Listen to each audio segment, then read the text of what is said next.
back to the Book Connection. I'm Catalina, and today we are going to do a book haul. This is December and January's book haul just because life got a little hectic and I wasn't able to do one for December. So without further ado, we're just going to jump right into it.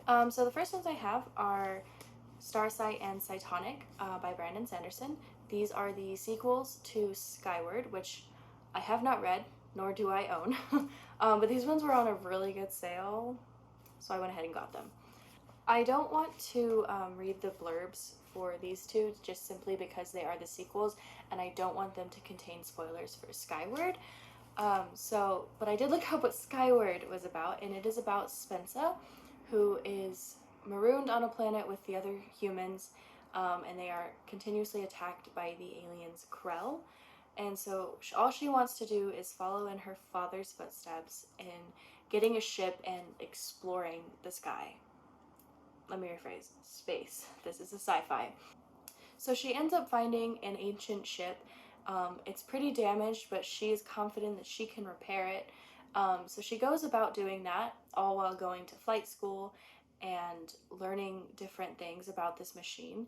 Unlike the other ships on the planet, this one seems to have a soul, so it has like its own thoughts and whatnot. And so she has to work not only with that, but actually fixing it as a machine as well. So it sounds really good. I'm iffy on sci-fis, but that one piqued my interest. And like I said, these were on a really good sale, so I had to get them. The next book I got is The Isles of the Gods by Amy Kaufman. And this one follows Sully, and she is left on the land by her father because he wants to go adventuring on the seas, and she said no. So she gets her own ship, she's going on the seas, but all her plans are cut short when a spoiled prince commandeers her ship and decides that he's gonna take the ship and do his own thing with it. He has a mission to get to the Isles of the Gods and do something there. I'm not exactly sure. Sally's not exactly sure. All she knows is she doesn't want to deal with him. So it's a little bit of an enemies to lovers romance, which I'm so here for. And they go on this journey where there's betrayal and gods and a sea adventure, which I'm all for because I wrote one. So I'm definitely here for that. I'm very excited to read this. The next one I got is I know, shocking, another version of Frankenstein. I just thought it was really cute. It's really small. And I thought it was pretty, and I like collecting Frankenstein, so I got another one. This next one was a Christmas gift from my mom, and it is a first print from this publisher, Modern Library, of Dracula. As you know, I am a very avid collector of Dracula and Frankenstein, so this is just going to be put in my collection. And I will probably be getting more because it's me. This next one was also a gift. It's called The Whispering Dark by Kelly Andrew. And this follows Delaney, who is deaf. And she is tired of being seen as this girl who can't do anything and as fragile. So when she's accepted into this prestigious program, she is going to do all she can to make sure that that kind of image of her is washed away. What is interesting about it is that she has these sort of like psychic abilities is what I would call it. It says that she can like talk to the dark, which I assume is like ghosts and spirits and things like that. And one day it talks back. And so they go on this journey and she meets Colton, who is a ghost who died at 9, and I'm not entirely sure if he stayed 9 or if he grew up even though he was a ghost, because it says in the blurb like 12 years later she and Colton meet, and then they sort of form this partnership once a student turns up dead, so they're trying to figure out like what happened, like who did it, that sort of thing. And then at the end of the blurb it says that their partnership is like forbidden, so I'm not sure if like maybe he grew up even though he died and they have like a little romance thing going on. I'm not entirely sure. But either way, it still sounds really good. This next one is House of Hollow by Crystal Sutherland. I don't actually have the book in it because the book is actually at my work because I'm reading it. But this follows three sisters Iris, Gray, and Vivi. So it follows the three sisters. We follow Iris's point of view, um, but the three sisters have always been a little strange. They disappeared when they were younger, and when they returned from wherever they were, they came back with striking like white hair. They all had the same color eyes, like everything about them was the same. And they had these new strange abilities to kind of make people do what they want in a way. But it follows Iris and Vivi as Gray went missing and leaves about these clues to help find her. But they're not the only ones looking for her. So they're going against these supernatural forces, and there's a lot more to Iris's life than what she really thought. It's really good so far. I'm honestly maybe halfway through it, and it's really good. I do recommend. It's, as you can probably see just from the spine, it is a relatively like smaller book. So if I wasn't just reading it, between breaks and lunches, I'd probably have finished it sooner. But it's a nice little break from work, so I enjoy having that. So the next one I have is The Miraculous Journey of Edward Tulane. This is a children's book, but it is one that I hold dear to my heart. I remember it being read to me in, I think, fourth grade? Fourth or fifth? I was pretty young. Okay, that's all you really need to know. And I found this, again, at a discount store. It was like $10. I bought it because the story is super sweet, and it's a really good lesson, even for adults, honestly. We had actually traveled to a different city because ours doesn't have like a good bookstore like that. So we went there for my birthday, actually, and then on the way back we had to go over a pass, and a truck got into an accident. Thankfully the driver was okay, but the truck ended up blocking the entire lane through the pass. So we were stuck at a standstill stop for 2-ish hours, and I got the book because I had just bought it, and I said, I'm gonna read. And I read it out loud to my fiance, and we finished it. As I said, it is a children's book, so the words aren't exactly like small print or anything. But yeah, it's a really good story. It follows Edward Tulane, who is a porcelain rabbit, and it follows him as he goes on this journey between owners. His original owner was super sweet, loved him to death, but he was a very stuck-up porcelain rabbit. He thinks he's better than everyone. He doesn't care for love. Like, he just wants his things. He's very materialistic. So it follows him as she takes him on vacation. They're going on a ship, and then some boys were bullying her for having a porcelain doll, which he hates being called. He is not a porcelain doll. He is a porcelain rabbit. And he ends up getting thrown overboard. And he's lost at sea for several months, possibly years, until a fisherman pulls him up in his net. And then so he goes home with the fisherman, stays with them for a while, and then it just continues on this way where something happens to him. He gets thrown out, he gets tossed, whatever, gets lost, and he goes between several different owners where he kind of learns a lesson from each of them. And then I'm not going to say the ending because I think it's very sweet and I love the ending. So if you want a good story with a good theme, I would definitely do this. And if you have kids, definitely show them this book. So this next one I picked up because truly I thought the page art was cool. This one is Sanctuary of the Shadow by Aurora Asher. And I'm going to be honest, I didn't really read what it was about.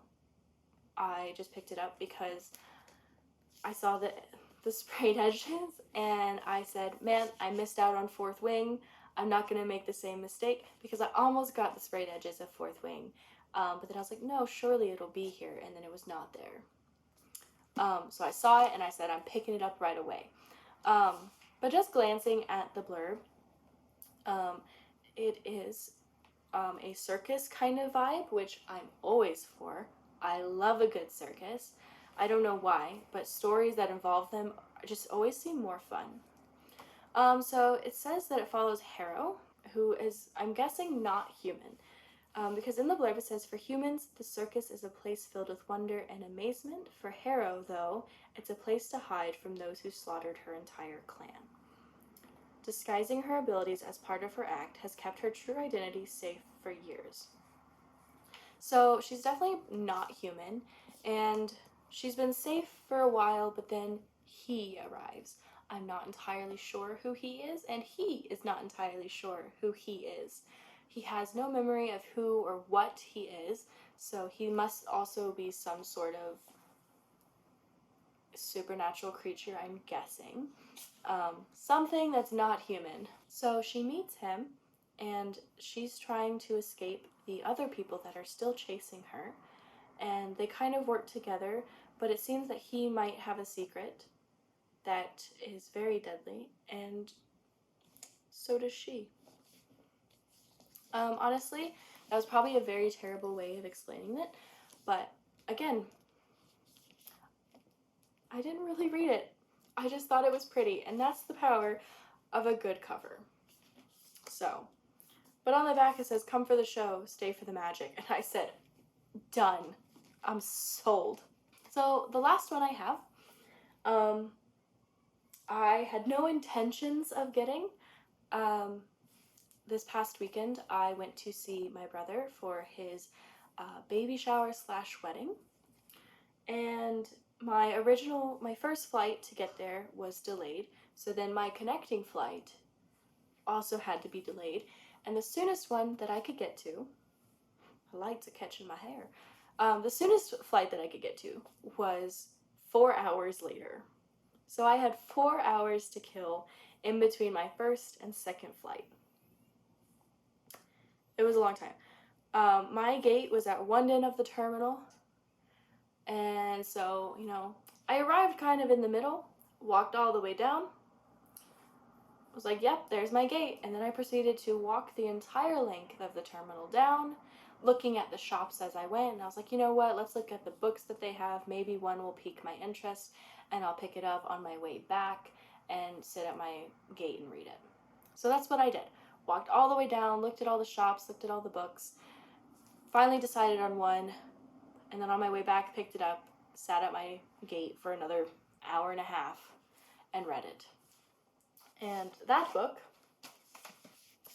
was Curious Tides by Pascal Lassalle. So this follows Emery, who is a student at Aldrin College for lunar magics. In this world, the magic system is based on the moon and the tides. So there's a different house for each moon phase. So there's waxing moon, waning moon, new moon, full moon, and then the eclipse house. So Emery is a healer based on when she was born, but she's a very mediocre healer. She's not the best, she's not the worst, she's just kind of there. But one day, towards the end of the term, she followed her best friend, Rami, into the Dovermere Caves. The Dovermere Caves are very dangerous, as you don't know when the tide will come in, and when it does, there is no escaping. And that is exactly what happened. So she followed Rami into these caves with other students, and the tide came in and they drowned, leaving Emery as the only survivor. And she's found that she has these new powers after that incident. And she's trying to figure out what actually happened, why she has these powers, all the things. So she talks to Baz, who is Rami, her best friend's brother, and he is House Eclipse, which is the most dangerous magic. Their magic is ruled by the phase of the moon as well, so whichever one you were born in, whatever power you have, if it's not that current moon, you're not really able to use your magic. You can through a process called bloodletting, but you have to have some sort of water source nearby to use it. And with House Eclipse, they don't have that. They're not bound by the phase of the moon. They can use their magic whenever they please, which makes them super dangerous and at the risk of collapsing, which is when you use too much of your magic at once and you kind of explode on yourself with magic. It can be very dangerous to yourself and to others. But Emery's discovered that she has these new powers, and she needs Baz to help her learn them, because some of them are from the Eclipse House. So he doesn't really want to help her. He's very stickler for the rules. Um, but he also wants to know what happened to his sister. How, like, why was she at the Dovermere Caves? Like, all the things. Because there wasn't a lot of knowledge to it. It's just they drowned. And he knows that there's more to it. So she goes on this journey with him to kind of figure out the truth behind everything that happened and why she has these new powers. As you can see, I am currently reading that one, and I'm a little less than halfway through it, and it is so good so far. The magic system is super unique. I haven't really seen a whole lot to deal with, like, the lunar phases and whatnot. So that's a really interesting thing. It has that dark academia vibe. I've heard that it's similar to Ninth House and the sort of like aesthetic of it. I haven't personally read Ninth House, so I can't confirm or deny that, but I do highly recommend. I'm not done with it, but it's super good so far. The world building is great. The magic building is great. The characters are super human, super relatable, and you kind of just see how they deal with trauma. And I really like that because you can deal with trauma in so many different ways, and it definitely shows that in this book about how you deal with it. So yeah, that is all I have for you for today's video. That was my December/January book haul. I hope you enjoyed, and of course, I will connect with you all in the next video. Bye!